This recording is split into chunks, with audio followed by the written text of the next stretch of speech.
بختر روبرو میشود و ما شما رو به یگان شک و شبهه امروز یکی از بوشوه خواهد بود، هم برای دسته میزبان و هم برای دسته مهمان. در این دسته سوراف در این دسته 4 تغییرات انجام دیگر هم از جمله رستم جان صبورов و ابراهیم اشونخانов هم امروز از هست.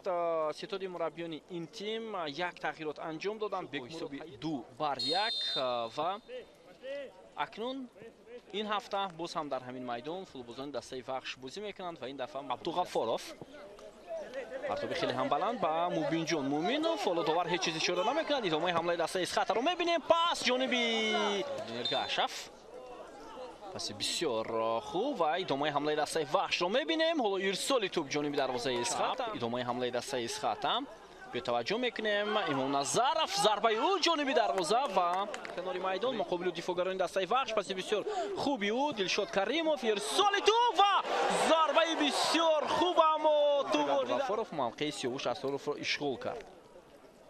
امکانیت برای دسته وحش، فرصت برای آنها و چگونه امکانیت بود در خانه نخواهد کرد. حالا پس با فتولوف امکانیت برای فتولوف و توپ را گذرانید. پنالتی فتولوف توپ را از دروازه‌بان گذرانید. از لحظه تکرار دیر کرد دفاعگری دسته وحش و در این لحظه مقابل ریزو جعفر ضربه فتولوف و دروازه‌بان گل. دروازه‌بان برمیگرداند و بعدا فتولوف دوباره ضربه را فتولوف بسیار خوب برگردانید اما دفاعگران دیر کردند. دو دفاعگری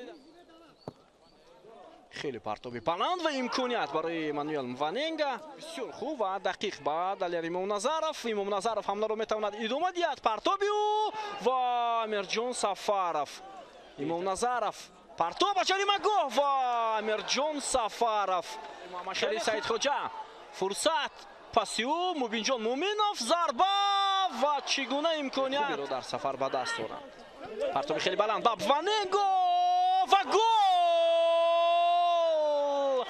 اما آفساید اینجا و از این لحظه پای بردن ممکن است که بسیار شبهه‌ناک تا یک اندازه، چون مقابل دو بازیگری دسته خط پاس بسیار خوب امکانیت برای وحش و اما سعید ادامه حمله اسخط یک فرصت برای امیرجان سفرov ولی خب سعید بازارov پرتاب خیلی هم بلند امکانیت برای دسته وحش و صلاح‌الدین ارگاشف میتواند گلمراد سعدالله از انجام وقت اساسی بازی درک میدهد. حساب 1-0 در همین میدان بازی دسته های خوجند و روشن برگزار میشد. همه شما رو دعوت میکنیم به تماشای این رقابت. بابا خالمراد